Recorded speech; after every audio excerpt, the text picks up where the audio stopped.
Hey guys, welcome back to the Composite Shop, and this is the third installment of our Targa infill build. This week we're going to get into priming them, painting them, and finally the install. And we did that on Sydney Harbour on a beautiful July day in the middle of winter, a stunning day. We needed some good weather and some good temperature, obviously, for our glues and our laminates to set up. Remembering before, we'd actually made these out of foam core, done a number of templates, been back and forth to the boat. And this is the quandary when you're working on boats that are already on the water, is that it is a lot of toing and froing getting back and forth to the actual boat. So let's get straight into it. Basically, we're going to get into the final fairing, the final epoxy base coat, and then some top coats, which we brushed on, and final install. Thanks for joining me, and don't forget our channel, Life on the Hulls. If you're already there, check that out right now and subscribe, and head over there and see how we're going with our Catamaran build. Catch you later. Okay, we're sort of at the final stages here before painting, and I've just run my fingers around. Always use your fingertips to feel for any little discrepancies in the surface. Now, pretty much this is absolutely perfect, but I have identified a little spot here, a little bit of black indelible marker on the spots that you find that you might think, you know, these are only tiny little depressions, but, you know, we want this to be as perfect as we can possibly get it. We've got another section down here that's going to need a little bit of fairing. So right there, we've got another little spot right there that I've identified, and pretty much that's it. So there's 3 spots. The other side I've just faired, and then hopefully we'll be ready for some paint later this afternoon.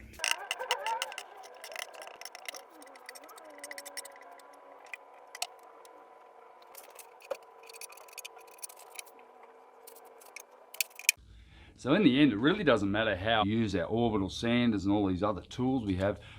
At the end of the day, you can't beat the feel of a piece of sandpaper in your hand just to do the finishing stuff. So little areas like this little cornice in here really do require sort of a Midas touch, or, you know, the feel.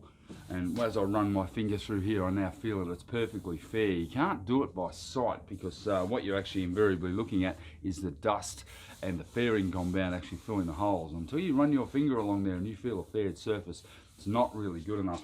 You can sort of run your hand over a flat palm over and feel for any little irregularities, but I find my fingertips are often my best method. There's this tiny little interface here where I've got 3 sections joining. I've got the grab rail, which is, remember this is upside down, the grab rail, the actual mounting rail that's going to mount on the catamaran, and the board itself. And there's a junction here.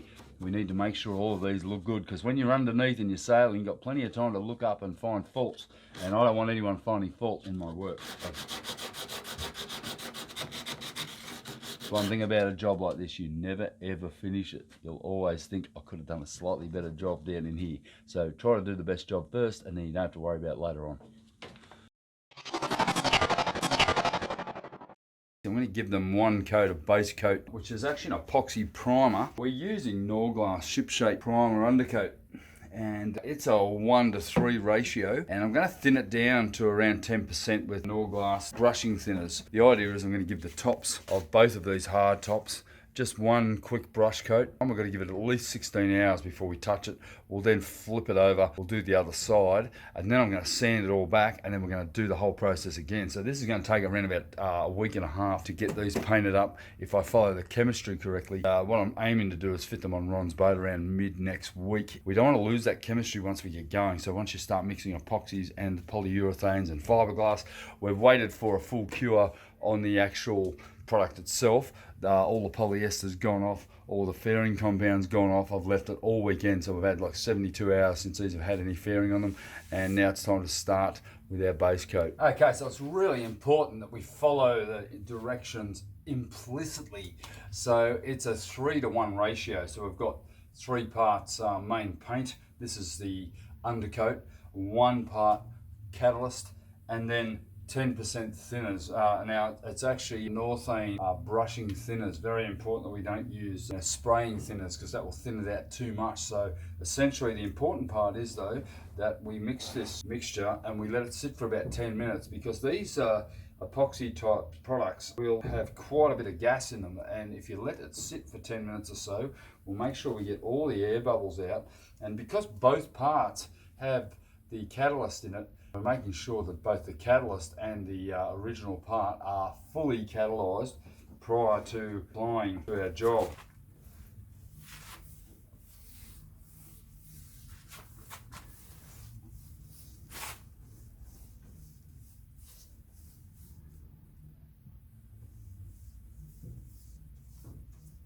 Right, so yesterday afternoon, it's now around 11 o'clock in the morning, I put the base coat of 2-pack epoxy primer. I've come back in the morning here, it's all sort of set up hard enough for me to be able to flip it over, but you should never ever flip over a product or try to do the reverse side until it is set, and it has actually set quite successfully. So I'm going to paint this side and do the other one as well, and then I'm going to leave it for another 24 hours and let them both set right off before I start sanding. If I start to sand a base coat after about 18 hours, you're just going to waste your time. You're going to fill your sandpaper and you're totally wasting your time. So you better have to let it set up a little bit more before you even attempt to start sanding back. But the primer needs to be sanded back to level, and then we need to identify any areas that might need some final fairing. So this guy here has had several hours of sanding with 40 grit, 80 grit, 120 grit, 240 grit, and I'm now ready to put on the second base coat, and basically that primer is going to then seal this whole job, and then I'll be ready for some urethane. So I'm hoping that this one's going to be a little more successful. I wasn't entirely happy with the fairing that we had just with the fairing compound. So these both have their second base coat on. It's what a huge improvement. It's still a couple of little thin spots, but you know, the fairing's good. That's the difference between unfaired and faired. We've now got a pretty smooth surface. Very light sand's going to be required now to get a really nice finish with this urethane. And it's very important you let it fully cure.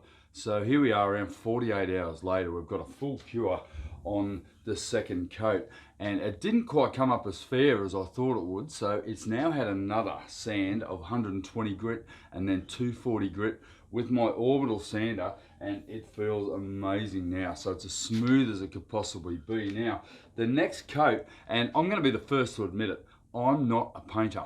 I don't like painting, and spraying this stuff scares the crap out of me, as it does a lot of us, and very, very important that you read the instructions. I simply won't be spraying this. I'll be brushing it, and we're going to tip it, which means I'm going to run from one end of the paint to the other without stopping, and that actually assists in the self-leveling process. I'm using Northane polyurethane. It's a 2-pack. So it's a 1:2 ratio. It's a white base coat, and it is a full gloss. So essentially I'm getting hopefully getting a nice glossy finish, and hopefully it'll be good enough after the second coat. So we're going to go for 2 coats on this. First coat will simply be my job. I'm actually not going to finish this. Ron's going to finish this himself and get the last coat on, but there has been so much work going into these panels so far, and the hours of sanding really will yield a very good result at the end. So I'm about to give this 1 coat of this on both panels. Really important that you don't stuff up on the directions, and very important use a respirator. I've actually closed this room off now, and I'm going to use an extractor so that I'm not introducing any airborne dust from outside into this environment here. It's had a good vacuum, it's had a good clean after all the sanding and work I've been doing, and now it's time to get this stuff down. We're coming to the end of this project. We're about to do the last 2 coats of 2-pack urethane paint. What that means is that I have to start considering how I'm going to mount these onto the yacht, and how that's going to mount is basically where the targa comes down. These infills are actually going to intersect with the targa, so we're going to have to sand the targa and prepare that for gluing, as well as consider how we're going to finish the top of it, and it will be physically glassed onto the top. So what I'm doing is I'm actually masking the end here to ensure that I don't get any of the 2-pack urethane paint onto this raw glass, because it's, why would I put it on and then sand it all off? Total waste of time. So what I've mastered here, this is going to allow me to tab around about 100 mils of 600 double bias. I'll do 3 layers of double bias here to blend it into the actual targa itself, but I need to allow for that. So what I can do, simply do, is then just remove the masking tape, and I want this part to be cosmetic because this is the outside of the actual infill. We want it to all look nice, but I'll blend this in and basically leave this part untouched.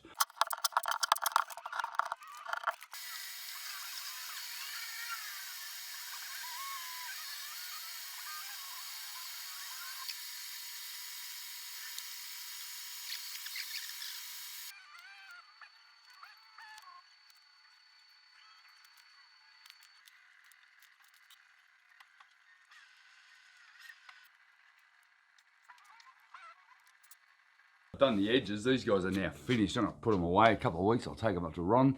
We'll fit them on his boat, and you know, it should look pretty fantastic. I'm pretty happy with the result. I mean, ultimately, if we want a perfect finish, the only real way to get a perfect finish is to spray these, because of all the obscure surfaces we have on them. But you know, from a brush point of view, urethanes are great, because what they do is they actually self-level and give a pretty nice gloss finish. A few little pinholes which are almost unavoidable in a brush situation. However, I'm very, very happy with the result, given that they're going on a boat. Ron can then start to work on them if he wants to do any further polishing, go for his life. But my job's done. Next job, fit them on the boat.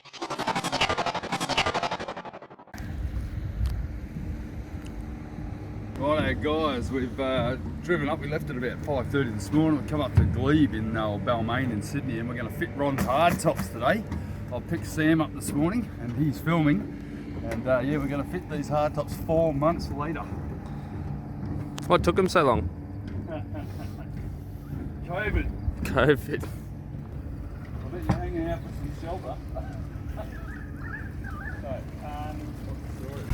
Righto guys, so we're here on Roddy's boat. We're going to fit the infills for the Targa.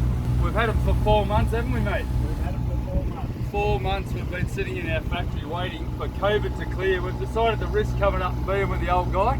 So here we are. And beautiful day. We picked a 20-degree day. Very importantly, the 20 degrees means that the epoxy will set. If it had been a 16-degree day like we're going to have Sunday and Monday, good chance it won't kick off overnight, and we're going to be in trouble. So we're going to glue the Targa to the end. We're going to bolt it in place, and then Ron's going to finish it at some point, but I'm going to get it done so at least they've got some shelter. They've been living aboard for a couple of months here, and I think they're feeling a bit cold, and whenever it rains I can hear him walking on my grave. So we picked Sam up, got him on the job, mate. Shipwright Sam. I'm surprised to see me with a screwdriver. Sam the shipwright. No, this is good. Just don't drop anything, okay? Because we might need to reuse it. In case we can't install it. Right, so the plan today, as I explained to Sam earlier on, along here along the Targa, this is going to be sanded up and prepared to interface with the deck top that we've made, the infill, and that's going to be glued on with epoxy. Now we're going to need 3 or 4 hours for that to just give it an initial kick, and then I'm going to sand along the top along here, and then I'm going to basically laminate it with 2 layers of 600 double bias underneath just to give it some fill, and then I'm going to peel ply it, and we're going to leave it for Ron to finish the final painting. So you better do a good job on the final job, but for now that infill is going to interface all the way around here, and we've already checked the shape. We've got a pretty good shape. There's going to be a little bit of Sikaflex filling it, but I'm also going to bolt it all the way along here, along the foam edge that I created, and we'll also put in some sort of some epoxy spots, like sort of 50-cent piece size spots of epoxy, just to give it that little bit of extra structure that we're after.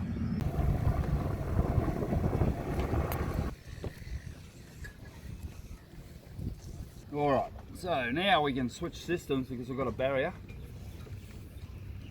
and go back to polyester. And this is the way we always think, is changing chemistries is a challenge that we all have to face, and if you're going to use epoxies, you've got to then consider you're never going to be able to go back to polyester. So what I've done here is I've only used an epoxy glue, and then I'm back to my polyester system here, which is perfectly fine because the rest of this boat is actually all made of polyester.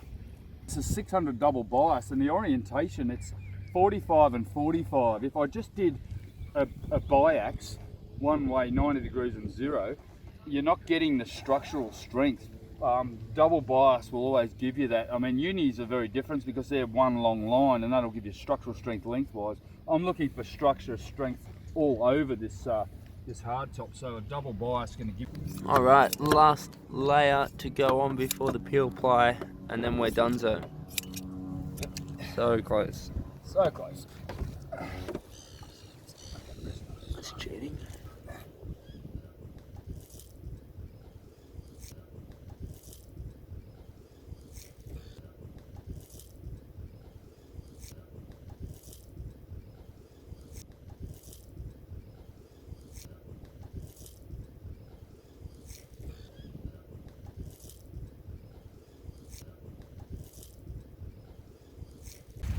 Alright, so we're done for the day. Yeah, it was a good day, eh, boys?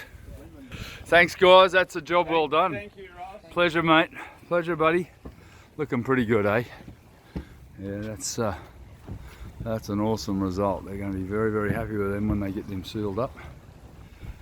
Cool. All right, I'll say goodbye to Better Than Shares and get home, and I've got a big weekend to work on this weekend. Spent a lot of time on this baby.